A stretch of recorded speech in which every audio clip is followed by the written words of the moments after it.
My fiancé of 5 years just dropped the polygamy bomb right before our wedding, and I'm starting to think his spiritual friends have something to do with it. This situation is just so strange and uncomfortable, and wherever I turn to support, I always get brushed off with "it's not a big deal" or "well, he just asked," and I lack any real support or validation. I can't go to my parents, so I'm hoping a bunch of strangers on Reddit might offer more help than my social circle did so far. I, 28 female, and my fiancé John, 28 male, have been together for, as the title says, about 5 years. To understand the dilemma, I need to give you some background. We both came from very religious backgrounds, though it affected both of us very differently. John became a problem child, running away, causing problems, and eventually finding a crowd his parents would not approve of. Most of the members of this group were a part of the LGBTQ+, smoked pot, engaged in protests, and were either atheist or practiced different religion. Although some of the members since have left, this crowd became his current friend group. I won't go into details about each and every one of them, but the main ringleaders are Alex, 35 non-binary, and Avery, 33 male. From what I understand, they collected damaged people, as John jokingly said one day, and let them couch surf when things got rough. Alex is some sort of a Nepo baby and Avery works in IT, or something like that. John met them when he was 15. At first, I thought they seemed very cool and couldn't wait to meet them since John equated their relationship to that of a child and a parent, so clearly very important people in his life. But when I finally met them, when we were 21, and in college and home for the summer break, the meeting left me a bit disillusioned. Alex was catty and had snide remarks since I wasn't LGBTQ+ or anything, at most bi-curious, and Avery treated me like a child, but John said they always need to break new people in, so I tried to think positive and did my best to impress them with what I was studying and what my plans for the future are, both regarding me personally and my relationship. But the more I talked, the more they seemed to disapprove of me. Despite the strange meeting, John seemed ecstatic to see them again, and gushed about how much they liked me, so I kept my mouth shut and just nodded along. Now, to understand a bit deeper on who Alex and Avery are, in the town they live in, they're something like local celebrities. Very spiritual, their home is full of souvenirs they accumulated over all their travels, are also married, but their definition of marriage is very different from the traditional one. Apparently, they went to some tropical state and took some hallucinogens together, and in their state, they proclaimed everlasting love for one another. Quite a wild concept for someone like me, but I learned to be more open-minded since I left for college. That being said, they also said that they can see auras, whatever that is, and apparently love my fiancés. I don't know what they think of mine, but it probably isn't much. Which brings us to the topic I came here with. Last week, after we got home from work, John sat me down and asked me what I think about being in a polygamous relationship. He said he loves me so much, more than is possible, and doesn't know what to do with the rest of it, thinking that it's fair to give it to someone else. I, on the other hand, don't have a limit on how much I can love him, so I said no, and that was that. However, the question has been plaguing my mind ever since. If you knew John just a fraction, you'd know he researches about things long before he actually commits to anything, any lifestyle or relationship changes, whatever.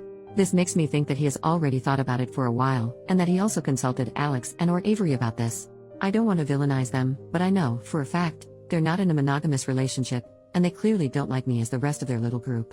Again, I don't want to point fingers, and I won't ask John to show me his messages with them unless I have solid proof that isn't just a gut feeling, but I just have this horrible feeling that they, somehow, pulled in John. There's no way he just thought about it suddenly on his own. 5 years of relationship, and the idea of non-monogamy was never brought up, and now suddenly, just as we're about to be married, he brings this up? I don't buy it one bit, but I can't just go ahead and confront them now, can I? I just don't know what to do. I feel stuck.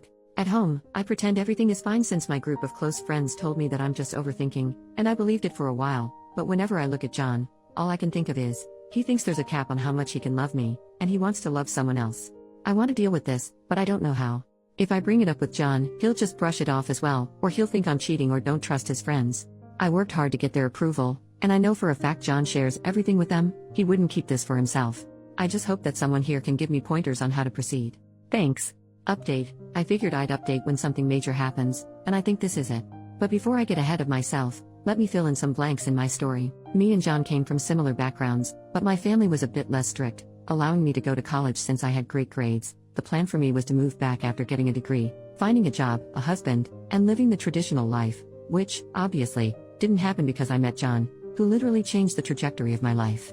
After a year, I switched from my first major to one I liked more, and it's been a while since I contacted my parents. They didn't approve, of course, but with John's help, I didn't give in to their demands to come back. Now they know I'm getting married and are invited, but the last time we spoke was about 2 months ago. John has completely no contact with his parents since 18.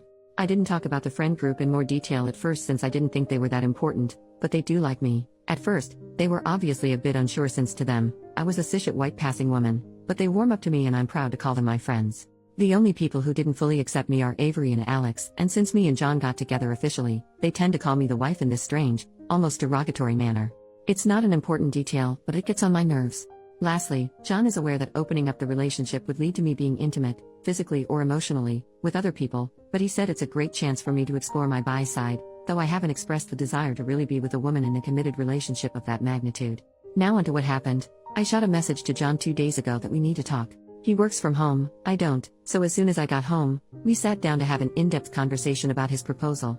I think he knew what it's going to be about and I had the feeling he seemed almost guilty, but I ignored that and basically word vomited everything that's been on my mind. This is embarrassing because I wrote down most of what the comments advised and was prepared to have a mature discussion, but by the end of my easily 15-minute rant, I was in tears and he had to hold me, otherwise I'd crumble completely. The gist of what I said is that I'm hurt that he wants to screw other people and that he doesn't care that I'd screw other people too, that he believes there's a limit to how much he can love me and that I can't see where this all came from, that he just sprung this on me out of nowhere just a few months before we're to be wed. We tried to have a mature discussion, yes, but by the end, he was frustrated. He did apologize for making me feel less than, but said that my outlook on an open relationship is selfish. What it all boiled down to was that he feels he didn't have enough time to find himself before he committed to me, which is bullshit because he didn't show any signs of wanting more than I could offer. We were very happy throughout the 5 years. I really believed I met my soulmate. I realized that, since we were engaged, he seemed to talk more to his friend group, and by extension to Avery and Alex. Again, I don't want to paint them as these cartoonish villains, they're really interesting and all, but now I want nothing more than to scratch those self-absorbed, smug smiles off their faces. In the end, I demanded to see his phone, and he was shocked. We had a rule that we can see each other's phones, but we don't share passwords or anything since relationship is built on trust, and neither wanted to be a prison guard in the relationship. Nevertheless, he unlocked and handed over his phone, and I searched his messages, even deleted ones, and found nothing out of the ordinary. Then I checked the call log, and guess freaking what? Hours-long calls to and from either Avery or Alex.